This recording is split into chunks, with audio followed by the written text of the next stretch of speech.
Welcome back to the channel guys, this is Saubhagya and you are watching lemons commerce. Now पिछले video में हम theory base of accounting कर रहे थे और कुछ कॉन्सेप्ट्स हमने कवर किए थे। अब कुछ कॉन्सेप्ट्स इस वीडियो में हम कवर करेंगे। आपको किसी स्पेसिफिक कॉन्सेप्ट की ज़रूरत है तो नीचे टाइम स्टैम्प्स लगे हुए हैं, क्या हर कॉन्सेप्ट का कौन सा कॉन्सेप्ट पे कितने मिनट से स्टार्ट हो रहा है, आप वो टाइम स्टैम्प्स देख सकते हैं अगर आपको सिर्फ कोई स्पेसिफिक कॉन्सेप्ट देखने का मन है तो। नाउ इस वीडियो में हम क्या कवर करने वाले हैं? इस वीडियो में हम कवर करने वाले हैं single entry system of accounting, double entry system of accounting, the dual aspect concept, okay, revenue recognition concept, matching concept and full disclosure concept. इतने कॉन्सेप्ट्स हम इस वीडियो में कवर करने वाले हैं। Now single entry system of accounting, double entry system of accounting and dual aspect concept, ये तीनों अलग अलग चीज़ें हैं, बट आई प्रेफर कि इन तीनों को जब हम साथ में पढ़ते हैं तब तीनों चीज़ों का मतलब और इफेक्ट्स उनका अच्छे तरीके से समझ में आता है। ओके, नाउ सबसे पहले हम ये जानते हैं that what is single entry system of accounting. अब ये single entry system of accounting बोलिए या फिर आप इसको इनकम्प्लीट मेथड ऑफ अकाउंटिंग बोलिए, बात बराबर है। Now single entry system of accounting क्या होता है? आप जब जनरली किसी छोटी शॉप पे जाते हैं, आई मीन कोई जनरल स्टोर हो गया या फिर कोई छोटा शॉपकीपर हो गया जो कोई दूसरी चीज़ें बेच रहा है, तो उसके पास double entry system of accounting का नॉलेज नहीं होता है। ना उसने अकाउंट्स पढ़ा हुआ है, ना उसने गैप पढ़ा हुआ है, ना ये सारे कॉन्सेप्ट जो आप पढ़ रहे हैं वो पढ़ा हुआ है उसने। ओके, उसके पास बहुत लिमिटेड नॉलेज है चीज़ों की, तो वो क्या करता है, वो एक लॉग बुक मेंटेन करता है। उस लॉग बुक में वो क्या एंट्रीज करता है कि जैसे सपोज कीजिए कोई जनरल स्टोर वाला है तो वो क्या एंट्रीज करेगा कि किन किन लोगों के यहाँ उधार पे सामान गया है, कहाँ से सामान आ गया, किन किन लोगों को आज मैंने पेमेंट किया, जिन लोगों से उधार में सामान आया हुआ है उन लोगों को अभी कितना पेमेंट देना बाकी है। ओके, सो आप किसी भी जो ऐसे बंदे के पास जाएंगे जिसको अकाउंटिंग की नॉलेज नहीं भी है तो वो भी अकाउंटिंग कर रहा है, but that is an organise system of accounting और सिंगल एंट्री सिस्टम। अब सिंगल एंट्री सिस्टम कहने का मतलब यह है कि कोई भी ट्रांजैक्शन को बस एक बार और एक जगह रिकॉर्ड किया जाता है। फॉर एग्जांपल, अगर उसने सामान बेचा और किसी को उधार पे सामान बेचा तो he will just write down that name, the name of that person, और फिर वो राइट डाउन कर देगा कि किसको, उस बंदे को कितने का सामान उधार पे गया है। ओके, एंड उसको चीज़ों की बहुत अच्छी तरीके से नॉलेज नहीं होती, वो कोई प्रॉपर फॉर्मेट फॉलो नहीं करता है, जिस तरीके से उसको समझ में आता है वो उस चीज़ को नोट कर लेता है, तो उसको हम क्या कहते हैं, single entry system of accounting. Double entry system of accounting को जानने से पहले हम जान लेते हैं what is the dual aspect concept. The dual aspect concept, तो हमारा तरीका क्या होने वाला है, first is single entry system, उसके बाद हम क्या करेंगे, डुअल एस्पेक्ट कॉन्सेप्ट, उसके बाद हम क्या करेंगे, double entry system of accounting.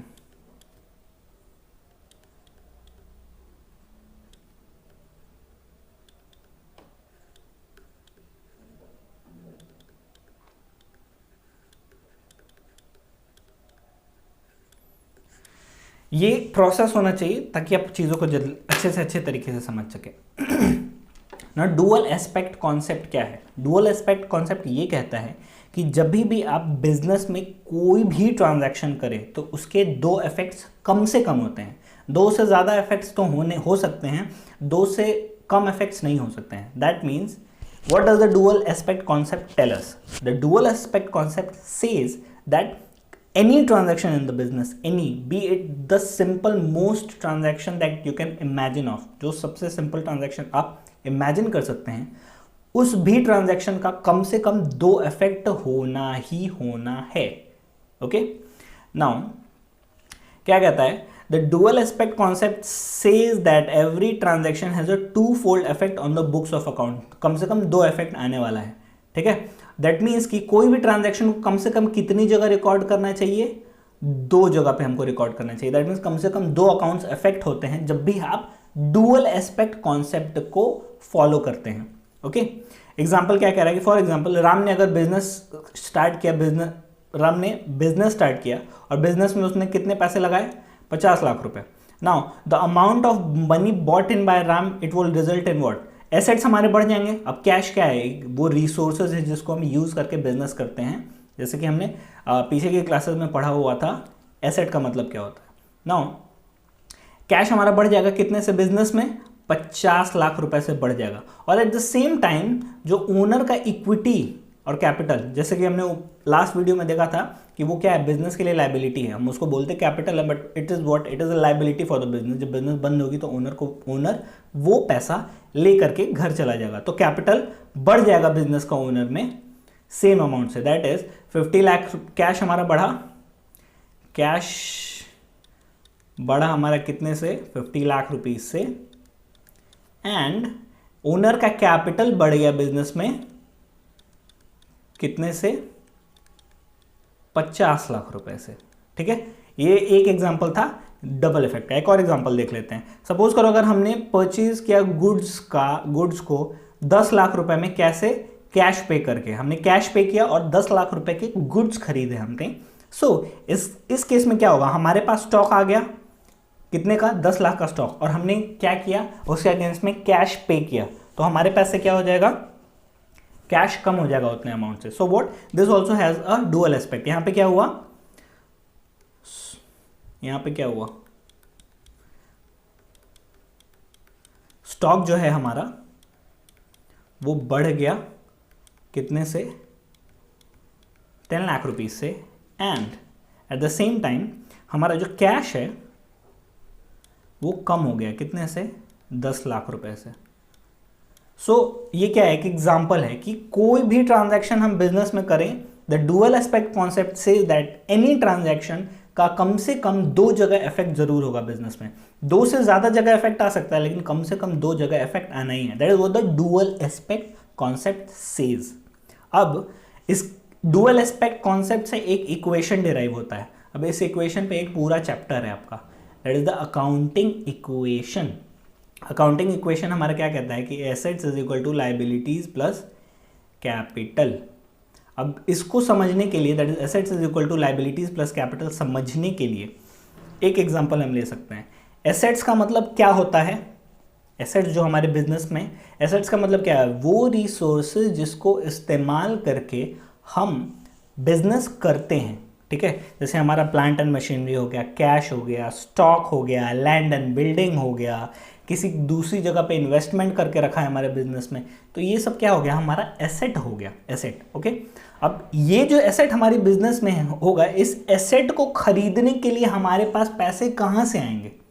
Okay, क्या सोचने वाली बात है कि ये जो रिसोर्सेज हमारे बिजनेस में, हमारे बिजनेस में हमारे पास लैंड और बिल्डिंग है, हमारे पास मशीनरी है, हमारे पास स्टॉक एंड ट्रेड है, हमारे पास कैश पड़ा हुआ बिजनेस में, इनको खरीदने के लिए या इन रिसोर्सेज को बिजनेस में रखने के लिए पैसा कहीं ना कहीं से तो अरेंज करेंगे। तो ये पैसा कहाँ से अरेंज होगा, लायबिलिटीज प्लस कैपिटल से। दैट मीन्स ये जो एसेट्स जिनको हम इस्तेमाल करके बिजनेस कर रहे हैं, ये एसेट्स कहाँ से आएंगे, उसके लिए हमको पैसे की ज़रूरत है। और पैसा कौन देगा, या तो वो पैसा हम कहीं से उधार में लेकर के आएगा बिजनेस, या तो वो पैसा कहाँ से आएगा, ओनर ने जो कैपिटल इन्वेस्ट किया है बिजनेस में वहाँ से आएगा। Okay, that is why the accounting equation says that कि बिजनेस के एसेट्स क्या होते हैं, it is the sum of the liabilities plus capital. Business के एसेट्स हमेशा लायबिलिटीज प्लस कैपिटल के बराबर होंगे। ओके, एक बार और समझते हैं। बिजनेस में जो भी रिसोर्सेज हम यूज करते हैं या जिन भी रिसोर्सेज को इस्तेमाल करके हम बिजनेस करते हैं, वो रिसोर्सेज 2 जगह से आ सकते हैं। I mean, वो एसेट्स को खरीदने के लिए हमारे पास पैसे 2 जगह से आ सकते हैं। अगर मैं बिजनेस हूँ और मैंने यहाँ पे रिसोर्सेज में इन्वेस्ट करके रखा है, मेरे बिजनेस के पास कैश है, प्लांट एंड मशीनरी है, लैंड एंड बिल्डिंग है, तो बिजनेस के पास पैसे कहाँ से आएंगे, 2 जगहों से आ सकते हैं। या तो ओनर ने मुझे बिजनेस को पैसा दिया होगा, सेपरेट एंटिटी कॉन्सेप्ट, या तो बिजनेस ने कहीं से उधार लिया होगा, बैंक से लोन लिया होगा, उधार पे सामान खरीदा होगा। So the assets is the sum of what, the liabilities जो उधार पे हमने पैसे लिए हैं एसेट्स खरीदने के लिए, या फिर द कैपिटल जो पैसा ओनर ने बिजनेस में लगाया। ओके, एक बार और लास्ट टाइम देख लेते हैं। जो भी रिसोर्सेज हैं बिजनेस के, that is the sum of what, liabilities plus capital. Assets खरीदने का पैसा या तो ओनर देगा या तो हम उधार में लेकर के आएंगे। ये आपको अकाउंटिंग इक्वेशन बोलता है। इस इक्वेशन के ऊपर पूरा एक चैप्टर है जो कि आने वाले टाइम में बहुत डिटेल में देखने वाले हैं हम लोग। नाउ ये करने के बाद हम ऊपर आते हैं और हम देखते हैं क्या, double entry system of accounting. Now dual aspect concept पे ही बेस्ड है ये। डुअल एस्पेक्ट कॉन्सेप्ट को ही अपना बेसिक अजम्पशन मान करके ये अकाउंटिंग सिस्टम में हम अकाउंटिंग करते हैं। Now what is the double entry system of accounting? The double entry system of accounting says कि किसी भी ट्रांजैक्शन में, जैसा कि हमने समझा कि किसी भी ट्रांजैक्शन में कितने इफेक्ट होते हैं, कम से कम 2, तो किसी भी ट्रांजैक्शन की एंट्री कम से कम 2 जगह पे होगी। डुअल एस्पेक्ट कॉन्सेप्ट में हमने क्या देखा था कि कम से कम 2 जगह ट्रांजैक्शन का इफेक्ट हो सकता है, 2 से ज़्यादा हो सकता है, 2 से कम नहीं होगा। वही डबल एंट्री सिस्टम में अकाउंटिंग भी कहता है कि किसी भी अकाउंटिंग मतलब किसी भी ट्रांजैक्शन की जो एंट्री होगी वो कितने जगहों पे होगी, कम से कम 2 जगहों पे, एक जगह डेबिट, एक जगह क्रेडिट। अगर कॉम्प्लेक्स ट्रांजैक्शन है, बड़ा ट्रांजैक्शन है, उसमें कंपाउंड एंट्रीज होती हैं, वो हम आने वाले टाइम्स में पढ़ लेंगे लेकिन कम से कम 2 जगह उसकी एंट्री होनी ही होनी है। एक जगह डेबिट की एंट्री होगी, एक जगह क्रेडिट की होगी, एक जगह डेबिट की एंट्री होगी, एक जगह क्रेडिट की एंट्री होगी। क्या याद करना है, डबल एंट्री सिस्टम में मिनिमम कितने जगह एंट्री होगी, एक जगह डेबिट, एक जगह क्रेडिट, एक जगह डेबिट, एक जगह क्रेडिट। ओके, तो ये जो हमने कॉन्सेप्ट समझा, क्या single entry system of accounting, dual aspect concept और double entry system of accounting, एक बार जल्दी से रिकॉल कर लेते हैं। Now what is single entry system? Unorganised system of accounting है। किसी को भी पता नहीं है, जिस इंसान को पता नहीं कि अकाउंटिंग कैसे की जाती है, वो बंदा क्या करता है कि एक सिंपल सा लॉग बुक मेंटेन करता है। उसको जो थोड़ी बहुत चीज़ें समझ में आती है, कहाँ से पैसे आया, किन को उधार पे सामान गया, किन से उधार पे सामान आया, वो नोट डाउन कर देता है। ओके, ये अनऑर्गेनाइज्ड सिस्टम ऑफ अकाउंटिंग है, double entry system of accounting नहीं है। डुअल एस्पेक्ट कॉन्सेप्ट क्या कहता है? The dual aspect concept says that कि बिजनेस में जो भी ट्रांजैक्शंस हो रहे हैं उनके कम से कम कितनी जगह इफेक्ट्स आएंगे, 2 जगह आएंगे। ठीक है, बिजनेस में कम से कम 2 इफेक्ट होता है, 2 से ज़्यादा हो सकता है, 2 से कम नहीं हो सकता है। हमने एग्जांपल्स भी देखे, आप नोट्स में देख सकते हैं। एंड डुअल एस्पेक्ट कॉन्सेप्ट से हम क्या डिराइव करते हैं, assets plus liabilities, sorry assets is equal to liabilities plus capital, that is the accounting equation. Accounting equation क्या कहता है कि बिजनेस के जितने रिसोर्सेज हैं वो लाइबिलिटीज प्लस कैपिटल का सम होता है।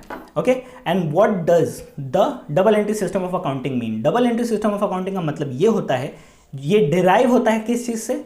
डुअल एस्पेक्ट ऑफ अकाउंटिंग से ये डिराइव होता है। ओके, ये क्या कहता है कि किसी भी ट्रांजैक्शन की कम से कम कितनी जगह एंट्री होगी, 2 जगह एंट्री होगी, एक डेबिट एक क्रेडिट, एक डेबिट एक क्रेडिट, उससे कम नहीं हो सकती, उससे ज़्यादा हो सकती है। ओके, चलते हैं अगले कॉन्सेप्ट पे। क्या कहता है? The revenue recognition concept. Now what does the revenue recognition concept से?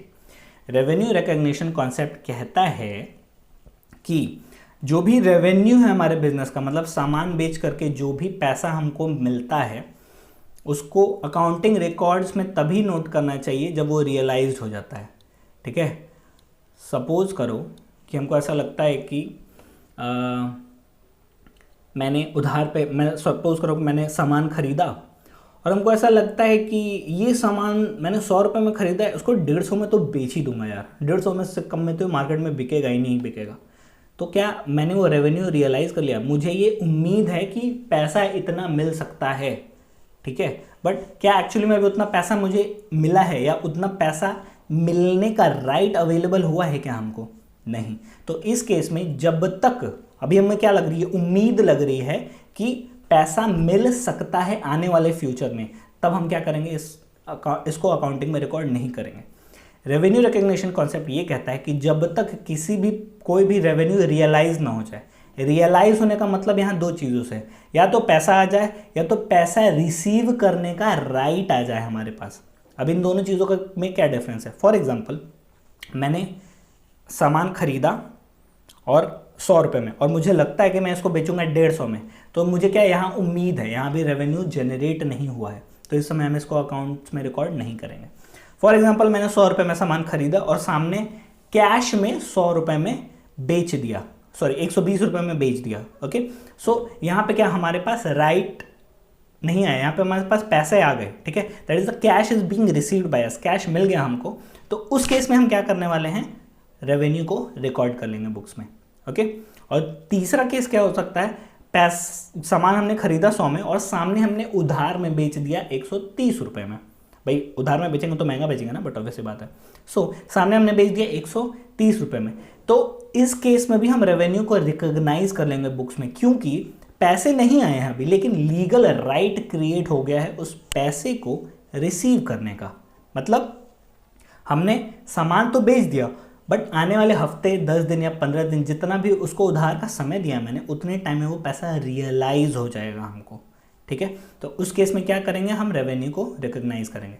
सो क्या कहता है revenue recognition concept, revenue recognition concept ये कहता है कि किसी भी रेवेन्यू को हम तब रिकॉग्नाइज करेंगे जब वो रियलाइज हो जाए, ठीक है। रेवेन्यू को तब रिकॉग्नाइज करेंगे जब वो बिजनेस में रियलाइज हो जाए। रियलाइज हो जाने का मतलब दो है, या तो कैश रिसीव हो जाए या तो उस पैसे को रिसीव करने का राइट हो जाए।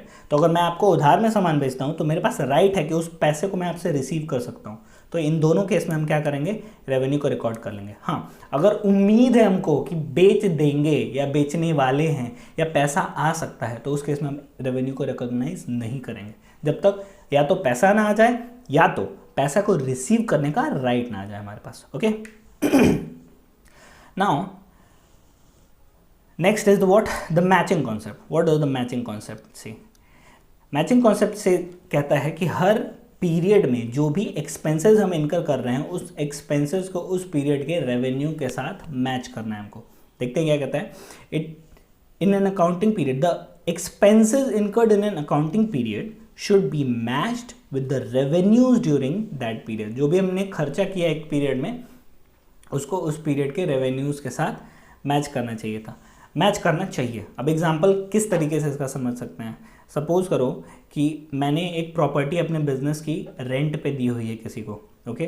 पर मंथ मुझे रेंट आता है, पर मंथ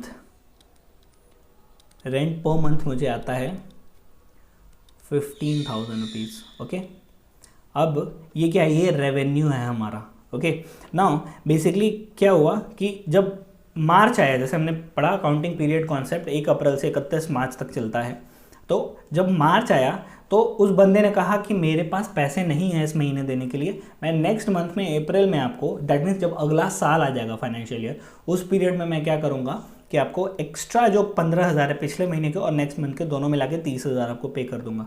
तो हम क्या करेंगे यहाँ पे कि रेवेन्यू मार्च का ऑल्दो हमको नहीं रिसीव हुआ है, लेकिन हमारे पास लीगल राइट है उसको रिसीव करने का। ऊपर हमने क्या पढ़ा था रेवेन्यू कॉन्सेप्ट में, हमारे पास लीगल राइट है उसको रिसीव करने का, ओके। सो हम क्या करेंगे, इसको मार्च वाला जो रेवेन्यू उसको मार्च में ही रिकॉग्नाइज करेंगे। ऑल्दो पैसा हमको अप्रैल में रिसीव हो रहा है, लेकिन उसको हम मार्च में रिकॉग्नाइज करेंगे बिकॉज वो मार्च का इनकम है और मार्च में हमारे पास लीगल राइट है उसको रिसीव करने का। सो यहाँ पे क्या हो जाएगा, 15,000 into 12 is equal to 1,80,000 rupees, okay. ठीक उसी तरीके से ये क्या हो गया, ये रेवेन्यू हो गया है, ये एक पर्टिकुलर पीरियड का रेवेन्यू है। उसी तरीके से इसी को हम एक्सपेंसेस से भी मैच कर सकते हैं ना। एक्सपेंसेस के केस में ये कैसे हो सकता है, सपोज करो मैंने लोन लिया हुआ है अपने बिजनेस के लिए और मुझे क्या करना है, इंटरेस्ट देना है।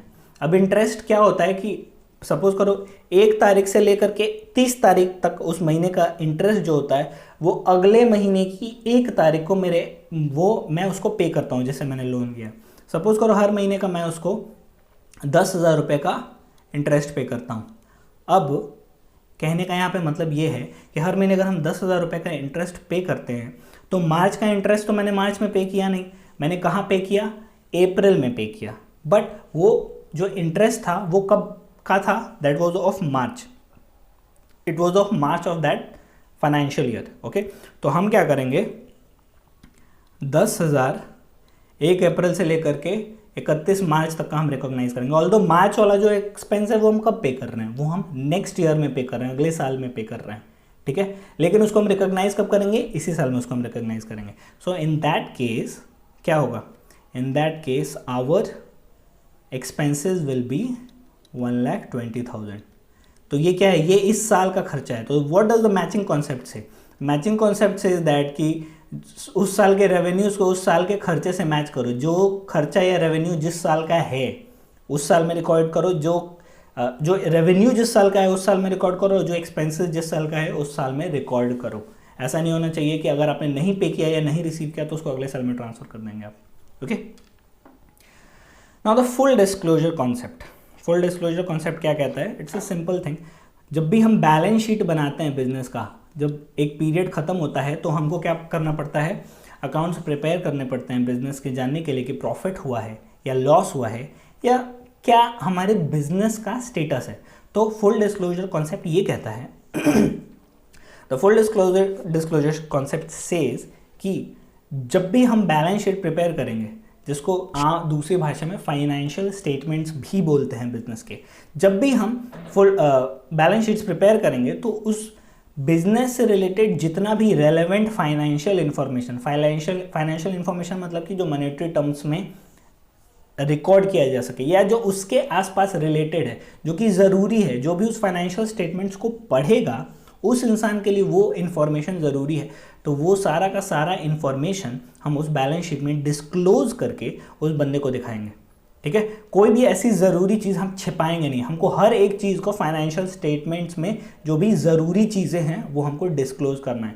मतलब नॉन रेलेवेंट फैक्ट नहीं। अगर सपोज करो कि कंपनी का टर्नओवर अगर 5,000 करोड़ रुपए का है किसी, ठीक है, और कहीं पे एक जगह कहीं गलती से 5,000 रुपए का कोई चोरी हो गया था, तो that is not material. 5,000 crore का टर्नओवर है जिस कंपनी का, उसके लिए 5,000 कोई इंपॉर्टेंट फिगर नहीं है, तो वो नहीं करेंगे। लेकिन अगर सपोज करो कोई बिजनेस है जिसका टोटल टर्नओवर ही अगर 50 लाख रुपए का है, ठीक है, 50 लाख में हमको पता चला कि एक एम्प्लॉई है वो बिजनेस का 5 लाख रुपीज़ लेकर के भाग गया, तो ये बहुत ही मटेरियल इन्फॉर्मेशन है। ठीक है, तो ये जो पढ़ने वाला बिजनेस जो फाइनेंशियल स्टेटमेंट्स को पढ़ेगा उसके लिए बहुत ही ज़रूरी इन्फॉर्मेशन है। सो इस इन्फॉर्मेशन को हम डिस्क्लोज करेंगे फाइनेंशियल स्टेटमेंट्स में। Okay, now next and last concept for this video is the consistency concept. Now what does the consistency concept say? The consistency concept says that जो भी accounting policies या principles हम follow कर रहे हैं वो over the periods same होने चाहिए, उसमें बार बार वेरिएशन नहीं आना चाहिए। ठीक है, कहने का मतलब क्या है कि अगर हम अपने बिजनेस में कोई पर्टिकुलर पॉलिसी फॉलो कर रहे हैं अकाउंटिंग के लिए इस साल में, तो वो ऐसा नहीं होना चाहिए कि अगले साल कुछ और पॉलिसी फॉलो कर दी, फिर उसके अगले साल कुछ और पॉलिसी फॉलो कर दी, फिर उसके अगले साल कुछ और पॉलिसी फॉलो कर दी। अगर हम कोई पॉलिसी फॉलो करें तो वो कंसिस्टेंट होनी चाहिए, एक साल में एक जैसी, उसके अगले साल उसके सेम, उसके अगले साल सेम, उसके अगले साल सेम। एक एग्जाम्पल लेते हैं। डेप्रिसिएशन नामक एक कॉन्सेप्ट होता है। ओके, डेप्रिसिएशन नाम का एक कॉन्सेप्ट होता है जिसका मतलब क्या होता है जो भी फिक्स्ड एसेट्स होते हैं हमारे बिजनेस में उसके ऊपर हम डेप्रिसिएशन चार्ज करते हैं। और डेप्रिसिएशन चार्ज करने के दो तरीके होते हैं, एक स्ट्रेट लाइन बेसिस पे डेप्रिसिएशन चार्ज करते हैं, एक स्ट्रेट लाइन मेथड से हम डेप्रिसिएशन चार्ज करते हैं और एक रिटन डाउन वैल्यू मेथड से चार्ज करते हैं। ये एक एग्जांपल है, ये डिटेल में आप लोग समझेंगे आने वाले चैप्टर्स में। ओके, तो अगर डेप्रिसिएशन जो हम फिक्स्ड एसेट पे चार्ज करते हैं, हम क्या करते हैं कि अगर आप किसी एसेट पे स्ट्रेट लाइन मेथड पे चार्ज कर रहे हैं तो पूरे सालों साल उस एसेट के ऊपर आपको स्ट्रेट लाइन पे ही डेप्रिसिएशन चार्ज करना है। ऐसा नहीं होना चाहिए कि एक साल मैंने स्ट्रेट लाइन पे डेप्रिसिएशन चार्ज कर दिया, एक साल WDV पे चार्ज कर रहे हैं, फिर तीसरे साल कोई और मेथड फॉलो कर रहे हैं। This is wrong. इन्फॉर्मेशन जो होता है वो कंपेरेबल नहीं हो पाता है। कंपेरेबल नहीं हो पाता है कहने का मतलब ये है कि एक साल स्ट्रेट लाइन मेथड पे मैंने किसी एसेट पे 50,000 रुपये का डेप्रिसिएशन चार्ज किया था तो मेरा प्रॉफिट कुछ और आया। अगले साल उसी एसेट के ऊपर हमने दूसरे तरीके से डेप्रिसिएशन चार्ज कर दिया, जो प्रॉफिट का फिगर है वो मैच कंपेयर करना पॉसिबल नहीं हो जाता। जिस भी इंसान को वो फाइनेंशियल स्टेटमेंट पढ़ना है, जो भी इंसान उस फाइनेंशियल स्टेटमेंट्स को पढ़ेगा उसके लिए वो इन्फॉर्मेशन कंपेरेबल नहीं रह जाता है। ओके, तो कंसिस्टेंसी कॉन्सेप्ट क्या कहता है? कंसिस्टेंसी कॉन्सेप्ट सेज कि जो भी इंफॉर्मेशन या जो भी अकाउंटिंग पॉलिसीज या जो भी मेथड्स अकाउंटिंग का हम फॉलो कर रहे हैं वो ओवर द ईयर्स कंसिस्टेंट रहना चाहिए। कंसिस्टेंट मतलब सेम रहना चाहिए, बार बार बदलते नहीं रहना चाहिए उसको। That is was the consistency concept says. Video में नीचे टाइम स्टैम्प्स दिए हुए हैं आपके हेल्प के लिए, एंड ये इस वीडियो से रिलेटेड जो नोट्स हैं नीचे डिस्क्रिप्शन में टेलीग्राम चैनल का लिंक दिया हुआ है, वहाँ आपको मिल जाएगा। इसका फर्स्ट पार्ट उसका भी लिंक आपको नीचे डिस्क्रिप्शन में मिल जाएगा। वीडियो पसंद आया तो लाइक ज़रूर करिएगा, एंड प्लीज़ चैनल को सब्सक्राइब करिए। हमें आपके सपोर्ट की बहुत ज़रूरत है। मिलते हैं आने वाली वीडियोज़ में, अपना ख्याल रखिएगा। Bye bye.